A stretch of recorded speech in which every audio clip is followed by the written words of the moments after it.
আরে হাত শোনো আমার মুনাজাত পড়েন, শোনো শোনো ইয়া এলাহি আমার মুনাজাত, শোনো আমার মুনাজাত পড়েন আমিন। মসজিদ ঝাড়ু দেওয়া মসজিদ আমাদের অন্তর্ভুক্ত। আপনারা কেউ কোনোদিন মসজিদ ঝাড়ু দিয়েছেন নাকি? কে কে দিয়েছেন দেখি? সবাই সবাই মসজিদের খাদেম, মাশাআল্লাহ। আমিও দিছি মসজিদ ঝাড়ু, অনেক দিছি, মাশাআল্লাহ। আল্লাহ তুমি কবুল করো। যাদের হৃদয়ে বড় জ্বালা, ফ্যামিলিতে সুখ নাই, শান্তি নাই, তারা হৃদয়ে প্রশান্তি আনতে চাইলে এতিমখানায় যাবেন, এতিমের মাথায় হাত বুলিয়ে দিবেন, এতিমের মুখে খাবার তুলে দিবেন। আপনার হৃদয়টারে নরম করে দিবে কে? আল্লাহর ঘর মসজিদে যাবেন, নিজ হাতে মসজিদটারে একটু পরিষ্কার করে দিবেন, আপনার জীবনটারে উজালা করে দিবে কে? তাহলে এগুলো করার মাধ্যমে আমরা মসজিদের আবাদ করতে চাই। আমরা মসজিদের আবাদকারী হতে চাই কি চাই না? আল্লাহর ঘর মসজিদ আবাদ করার মতো শ্রেষ্ঠ কাজ পৃথিবীতে হতে পারে না। এই মসজিদের কিছু আদব আছে, আল্লাহ রাসূল সাল্লাল্লাহু আলাইহি ওয়াসাল্লাম বলেছেন এই আদবগুলো মেনটেন করে যেন আল্লাহর ঘর মসজিদের সাথে আমরা ব্যবহার করি। মসজিদের 1 নম্বর আদব হচ্ছে মসজিদে ওযুর সাথে প্রবেশ করা। কিসের সাথে? ওযু করে পরিচ্ছন্ন হয়ে মসজিদে প্রবেশ করা। এজন্য অপবিত্র অবস্থায় গোসল ফরজ, এরকম অবস্থায় মসজিদে ঢোকা যাবে? কথা বলেন, ঢোকা যায়? যেই নারীদের মাসিক চলতেছে, মেনস্ট্রুয়েশনাল পিরিয়ড চলতেছে, ওই নারীদের পক্ষে মসজিদে ঢোকা জায়েজ আছে? নাই। তাহলে এটা হলো 1 নম্বর আদব। মসজিদে ঢোকার সময় কি করে ঢুকবো? ওযু করে। আওয়াজ করে বলেন, কি করে ঢুকবো? ওযু করে। 2 নম্বর আদব হচ্ছে মসজিদে যাওয়ার সময় সবচেয়ে ভালো জামাটা পরে যাব, সবচেয়ে ভালো পাঞ্জাবিটা পরে যাব। জান তো আপনারা? না সবচেয়ে সিরাটা পরে যান? হ্যাঁ, অনেকের নামাজের জন্য একটা পুরান জামা আছে, সিরা পাড়া, এদিকে হাত উঠাইলে দিকতে দেখা যায়, আছে না নাই? সবচেয়ে সিরা পাড়াটা রাখে নামাজের জন্য, কপাল পোড়া। আর সুন্নাতে খাতনার অনুষ্ঠানে গেলে মাশাআল্লাহ লেহেঙ্গা গায়ে দেওয়া যায়, আছে না নাই? না, আপনি ইবাদতের জন্য সবচেয়ে সুন্দর জামাটা রাখবেন। এজন্য রাব্বুল আলামিন বলেন, ইয়া বানি আদম খুযু যিনাতাকুম ইনদা কুল্লি মসজিদ।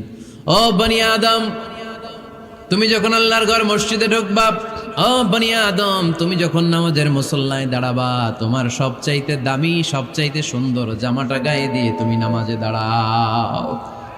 ঠিক কি না? তাহলে এখন মসজিদে যাওয়ার সময় কি গায়ে দিয়ে যাবেন বলেন? খিতা করবাইন? হ্যাঁ, মাশাআল্লাহ। হ্যাঁ, সবচেয়ে ভালো কাপড়টা আয়রন করে পারফিউম মেখে তারপরে আমরা যাব। রাজি আছেন তো? 3 নম্বর আদব হচ্ছে মসজিদে ঢোকার সময় বাম পা দিয়ে ঢুকতে হয়।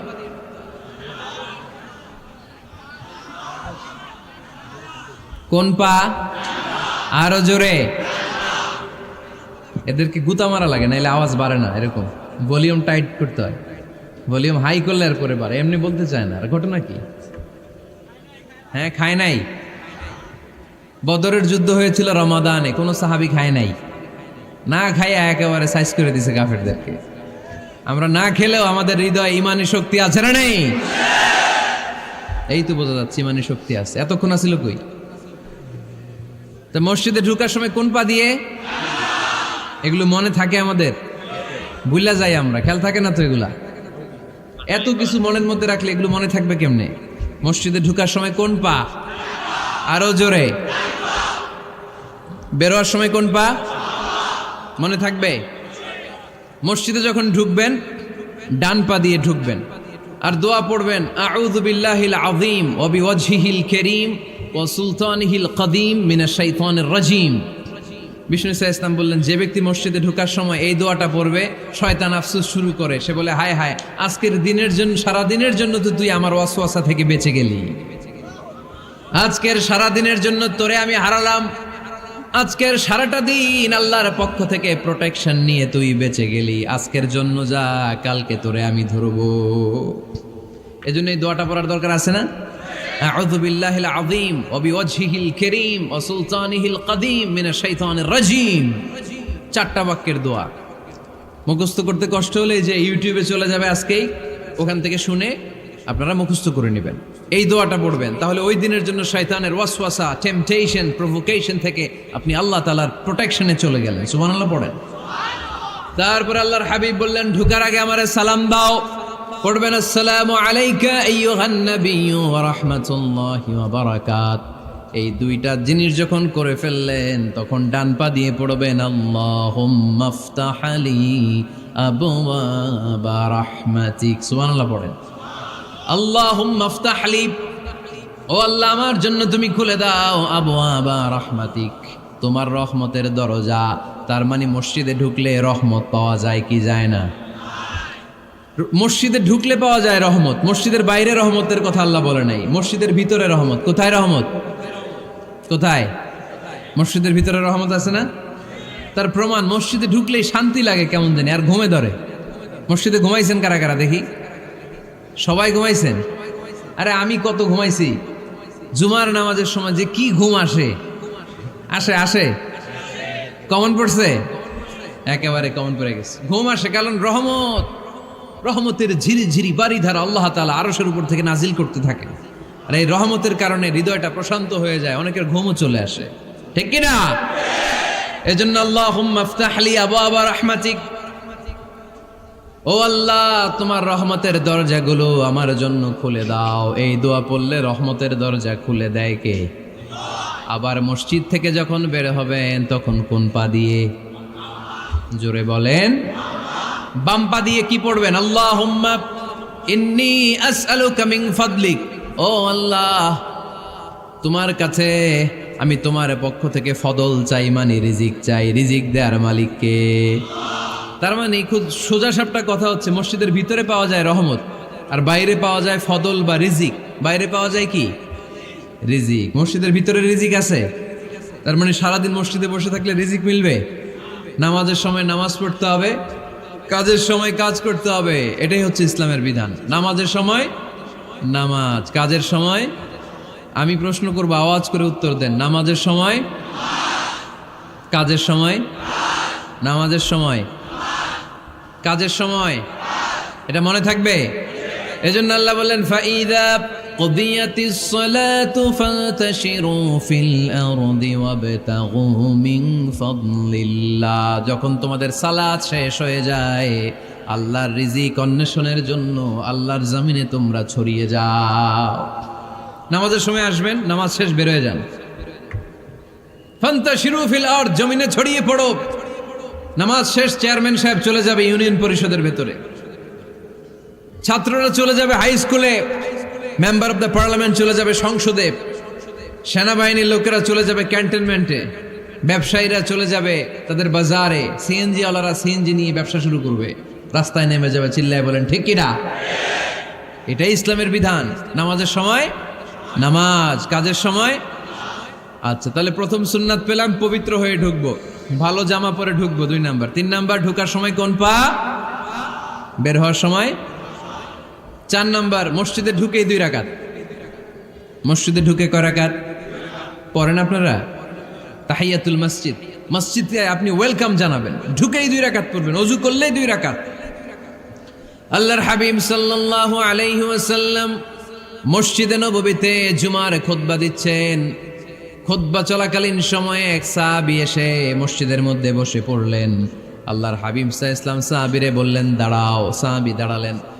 আল্লাহর নবী জিজ্ঞেস করলেন, কেন বসে বললা? 2 রাকাত পড়ছো নাকি? সাহাবী বলে, পড়ি নাই।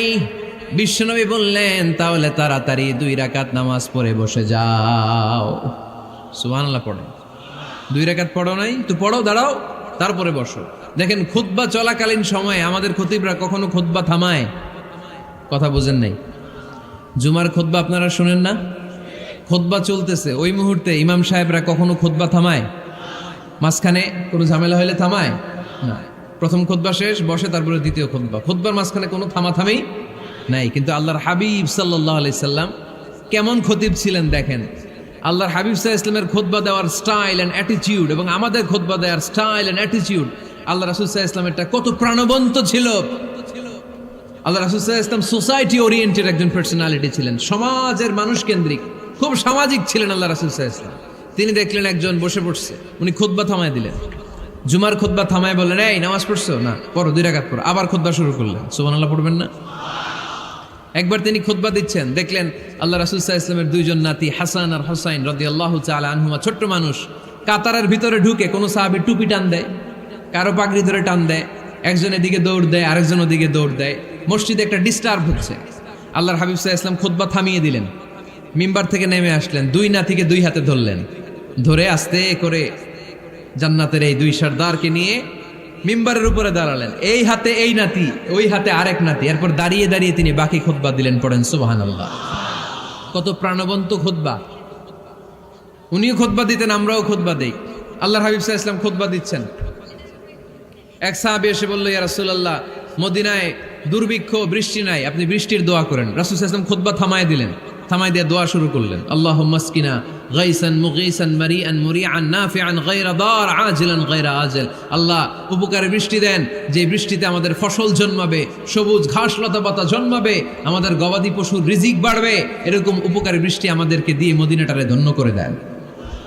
বৃষ্টি শুরু হলো, জুমাবার বৃষ্টি, শনি রবি সোম মঙ্গল বুধ বৃহস্পতি শুক্র, টানা 7 দিন বৃষ্টি। এবার বৃষ্টির চোটে মদিনায় বন্যা হয়ে গেছে।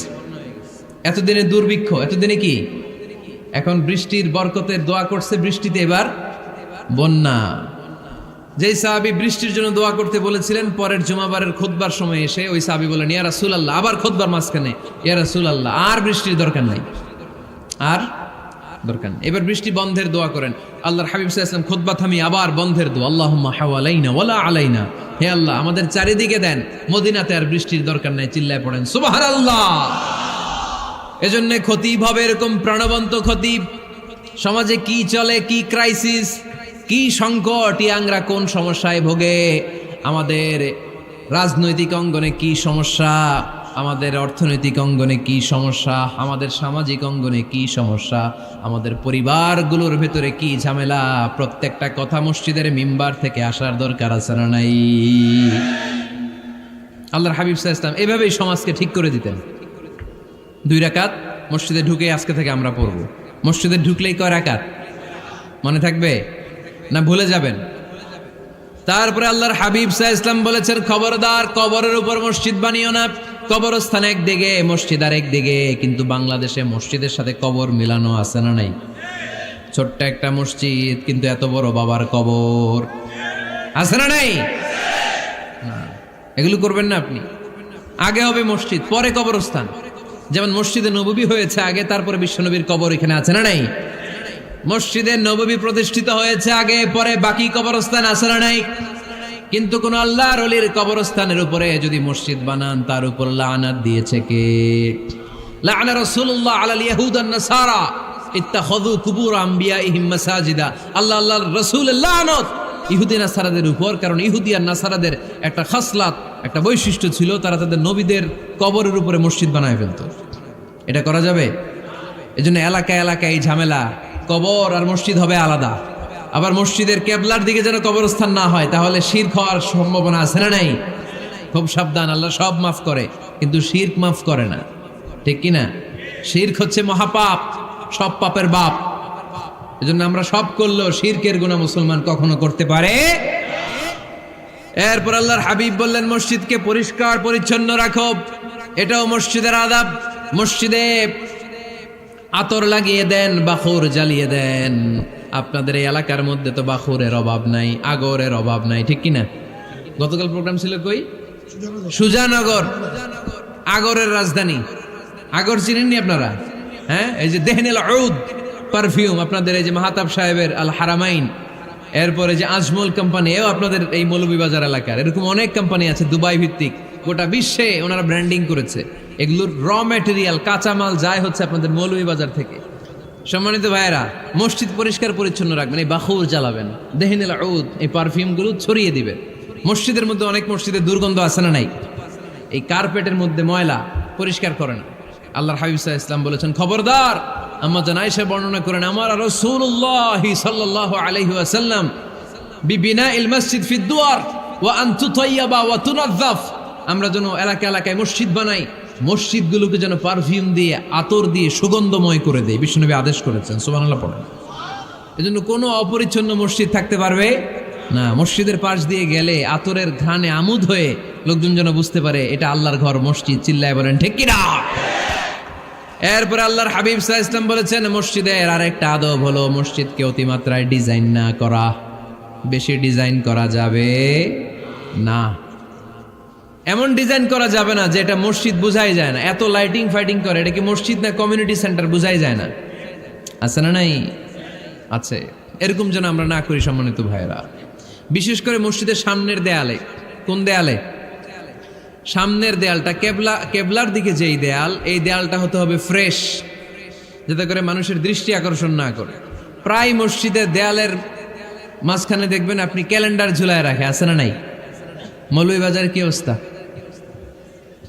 খিতা খবর আছে? তো এই যে ক্যালেন্ডার ঝুলায় রাখে, ওইখানে দেখবেন বিভিন্ন মসজিদের ছবি, এতিমখানার ছবি, মানুষের ছবি। তো মানুষ নামাজও পড়ে, আবার ওগুলোও তাকায়। আছে না নাই? প্রথম কাতারে পরে ওইখানে কি লেখা, এগুলো পরে তার ডিস্টার্ব হচ্ছে না?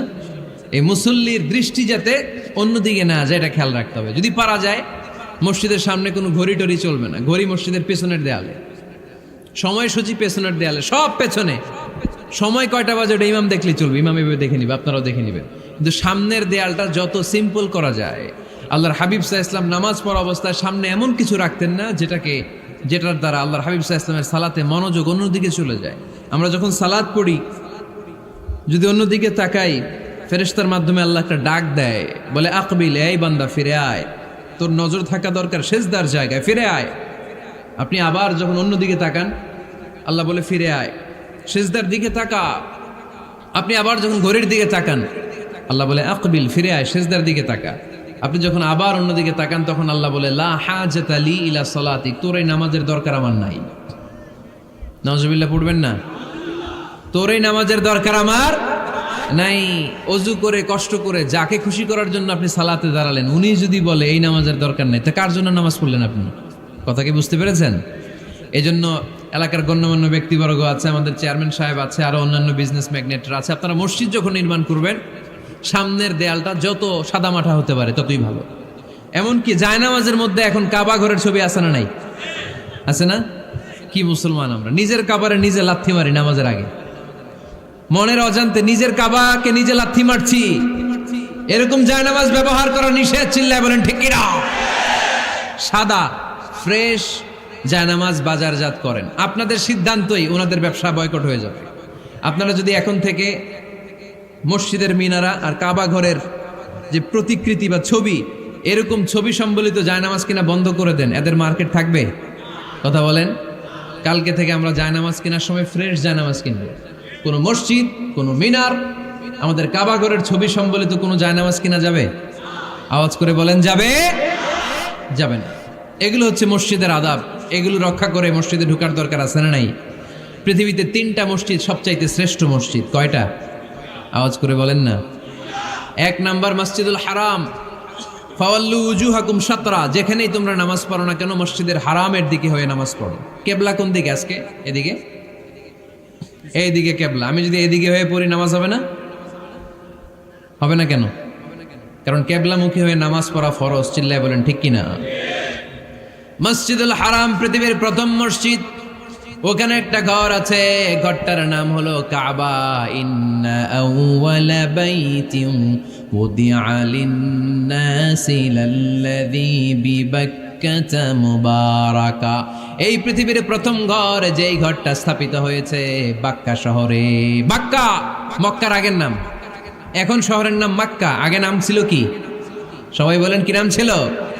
বাক্কা। এটা পৃথিবীর আদি ঘর। সব নবীদের পরশধন্য পদধূলিতে এই জায়গাটা বরকতময় হয়েছে। এটা এমন ঘর, যেই ঘরের চারদিকে 1 রাকাত নামাজ পড়লে 1 লক্ষ রাকাতের সওয়াব পাওয়া যায়। হজ উমরা করেছেন কে কে দেখি? হজ উমরা করেছেন আপনারা না? মাশাআল্লাহ। আমরা যারা করতে পারি নাই, আল্লাহ তাদেরকেও তৌফিক দাও। আমরা যেন এই কাবা ঘরে যে প্রাণ ভরে সালাত আদায় করতে পারি, আল্লাহ তৌফিক দান করো। আমরা যেন মসজিদে নববীতে যে প্রাণ ভরে সালাত পড়তে পারি, তৌফিক দান করো। আল্লাহর হাবিব সাল্লাল্লাহু আলাইহি ওয়াসাল্লামের কবরের সামনে দাঁড়িয়ে যেন আমরা প্রাণ খুলে মন প্রাণ উজাড় করে বিশ্বনবী সাল্লাল্লাহু আলাইহি ওয়াসাল্লামকে সালাম দিতে পারি, আল্লাহ তৌফিক দান করো। এই কাবা ঘরকে কেন্দ্র করে প্রতিদিন 100টা রহমত নাজিল হয়। আওয়াজ করে বলেন, কয়টা? আল্লাহর হাবিব বললেন প্রতিদিন, প্রতিনিয়ত 100টা রহমত নাজিল হতেই থাকে। সিত্তুন আলিত তাইফিন, 60টা রহমত তাদের উপর নাজিল হয় যারা কাবা ঘরের চারদিকে তাওয়াফ করে। আরবাঈন আলিল মুসাল্লিন, বাকি 40টা নাজিল হয় যারা কাবা ঘরের পাশে নামাজ পড়ে। ওয়া 20 আলিন নাযিরিনা ইলাল কাবা, বাকি 20টা রহমত প্রতিনিয়ত নাজিল হয় যারা তাওয়াফ করে না, সালাত আদায় করে না, শুধু কাবার গিলাফের দিকে তাকিয়ে থাকে। কাবার দিকে তাকায় থাকলেই সওয়াব। সুবহানাল্লাহ পড়েন। এক রাকাতে কয় লক্ষ রাকাতের সওয়াব। এজন্য আল্লাহর হাবিব সাল্লাল্লাহু আলাইহি ওয়াসাল্লাম বলেছেন, লা তুশাদ্দুর রিহাল ইল্লা ইলা সালাসাতি মাসাজিদা, স্পেশাল ভার্চু এন্ড রিওয়ার্ড, বিশেষ সওয়াবের নিয়তে পৃথিবীর এই 3টা জায়গা ছাড়া কোথাও নিয়ত করে ভ্রমণ করা জায়েজ নাই। এক হচ্ছে মসজিদুল হারাম, 2 হচ্ছে মসজিদ নববী, 3 হচ্ছে মসজিদুল আকসা। এই 3টা মসজিদ ছাড়া পৃথিবীর কোনো মসজিদে নিয়ত করে সফর করা যাবে না, বিশেষ নিয়তে সফর করা যাবে না। যে আমি যদি এই মৌলভীবাজারের জামে মসজিদে যাই বেশি সওয়াব পাওয়া যাবে, এই নিয়তে সফর করা যাবে না। বেশি সওয়াব শুধু এই 3 মসজিদে। মসজিদুল হারামে 1 রাকাতে কত রাকাতের সওয়াব? কথা কয় না, বুঝে নাই বোধহয়। কয় লক্ষ? আর মসজিদে নববীতে 1 রাকাতে 1000 রাকাতের সওয়াব। আরেক বর্ণনায় আছে 50,000, বর্ণনাটা দুর্বল। সহিহ বর্ণনায় এসেছে 1 রাকাতে 1000 রাকাতের সওয়াব।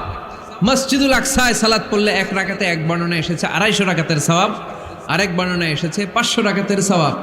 এই 3টা মসজিদ ছাড়া যে নামাজ পড়লে বেশি সওয়াব হবে, এই নিয়তে সফর করা যাবে? চিল্লায় বলেন যাবে। তবে মসজিদটা দর্শন করার জন্য যেতে পারবেন। মসজিদটা দেখতে কেমন, এটার ক্যালিওগ্রাফিক্যাল ডিজাইন কেমন, এটার আর্কিটেকচারাল ডিজাইন কেমন, এটার দৃষ্টিনন্দন সৌন্দর্য কেমন, মসজিদটা দেখতে কেমন, দেখতে যেতে পারবেন। কিন্তু বিশেষ সওয়াব রিওয়ার্ড এই 3টা মসজিদ ছাড়া অন্য কোনো মসজিদের জন্য হবে না। এই মসজিদ হচ্ছে আমাদের সামাজিক ঐক্যের কেন্দ্রবিন্দু, এটা হচ্ছে আমাদের কমিউনিটি সেন্টার। আমরা শুধু নামাজের জন্য মসজিদকে ইউজ করি, এছাড়া আরো অনেক ইউসেজ আছে মসজিদের। খেয়াল রাখবেন, আমাদের মুসলমানদের মসজিদ হিন্দুদের মন্দিরের মতো নয়। কোথায় আজান হইছে? শেষ করে দিব না? সুবহানাকাল্লাহুম্মা ওয়া বিহামদিকা আশহাদু আল্লা ইলাহা ইল্লা আনতা আস্তাগফিরুকা ওয়া আতুবু